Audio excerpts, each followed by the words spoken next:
Саламатсыздарбы? Эфирде жаңалыктардан күндүзгө чыгарылышы, студияда Алтынбек Беделов. УКМКнын пара менен кармалган кызматкери жумушунан бошотулду. Бул тууралуу атайын кызматтан билдиришти. Маалыматка ылайык, ага карата кылмыш иши козголуп, аталган факты кылмыштардын жана жоруктардын бирликтүү реестрине катталган. Сотко чейинки өндүрүштүн алкагында Финполиция менен УКМКнын өздүк коопсуздук кызматы кылмышка шектүүнү бир жума мурда колго түшүргөн. Ал $1000 пара алып жаткан жеринен кармалган. Бул боюнча кызматтык иликтөө башталып, анын жыйынтыгында УКМКнын кызматкери атайын органдын беделин түшүргөндүгү үчүн улуттук коопсуздук органдарынан бошотулган. Учурда аталган факты боюнча сотко чейинки өндүрүштү Финполициянын тергөө органдары жүргүзүүдө. Кылмыш иши башкы прокуратура, УКМК жана Финполициянын жетекчилигинин жеке көзөмөлүнө алынганы белгилүү болду.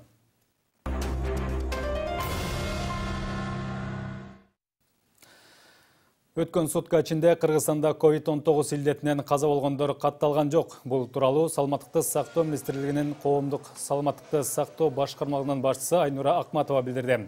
Ошондой эле жаңы учурлардын катталуусу азайып, таажы вирусунан айыгып чыккандардын саны өсө баштаган. Өткөн сутка ичинде 144 киши сакайып чыккан, ал эми жаңы катталган учурлардын саны 77-ни түзгөн. Өлкөдөгү стационарларда 514 бейтап жатат, ал эми амбулатордук дарыланууда 2165 киши бар. Ошондой эле бир сутка ичинде дагы 3 медициналык кызматкер коронавирусу жуктуруп алганы маалымдалды. Азыркы тапта жумуш учурунда оору жугузуп алган дарыгерлерге кенемте төлөнүп жатат. Кыргыз Республикасынын өкмөтүнүн 4-май 2020 жылдагы буйругунун негизинде бүгүнкү күндө 144 медициналык кызматкерлерге бир жолку акчалык компенсациялар төлөнүп берилди. Бул бир жолку акчалык компенсациялар 200 000 сом өлчөмүндө төлөнүп берилди.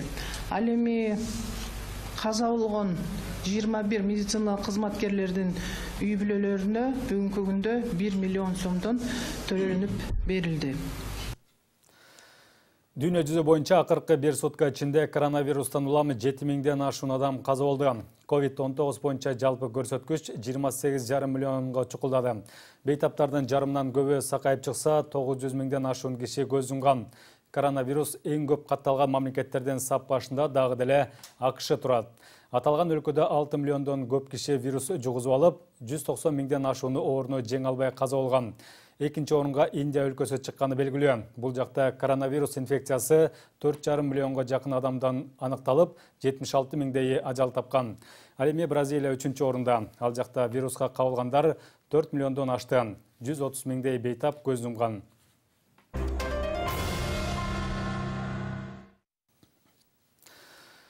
Түндүк электр ишканасына төлөнө элек карыздардын жалпы суммасы 500 миллион сомдон ашты. Бул тууралуу аталган мекеменин маалымат кызматы билдирип, мындай 20 ишкананын тизмесин жарыялады. Алар 1 миллион сомдон ашык карызы барлар арасында Бишкек жарык муниципалдык ишканасын көрүүгө болот. Алар электр кубаты үчүн дээрлик 23 миллион сом карызын төлөй элек. Биресеси барлардын катарында Бишкек троллейбустук башкармалыгы да бар. Алар 2 миллион 800 000 сом берелек. Электр кубаты үчүн улуттук хирургия борборуда карызга баткан. Алар төлөшү керек болгон сумма 2,5 миллион сомду түзгөн. Электр энергиясын бөлүштүрүүчү компания кардарларын биресесинен кутулууга чакырат. Эгерде карыздар 14 сентябрга чейин төлөнбөсө, тизмеге кирген ишканалардын жарыгы өчүрүлөрү эскертилүүдө. Транспорт салыгын төлөө мөөнөтү аяктагандан кийинки 10 күндүн ичинде 158,5 миллион сом салык төгүлдү. Мындай маалыматты мамлекеттик салык кызматы таратууда. Жыл башынан бери жалпы 685,5 миллион сом унаа каражаттары үчүн салык чогултулган. Белгилей кетсек, транспорт салыгын төлөө мөөнөтү 1 сентябрда аяктаганына карабастан төлөм кабыл алуу улантылууда. Мыйзамга ылайык салыкты белгиленген мөөнөттө төлөөгө үлгүрбөй калган унаа ээлери салык милдеттенмесинин негизги суммасынан тышкары ар бир кечиктирилген күн үчүн административдик айып жана туум төлөөгө мажбур болушат.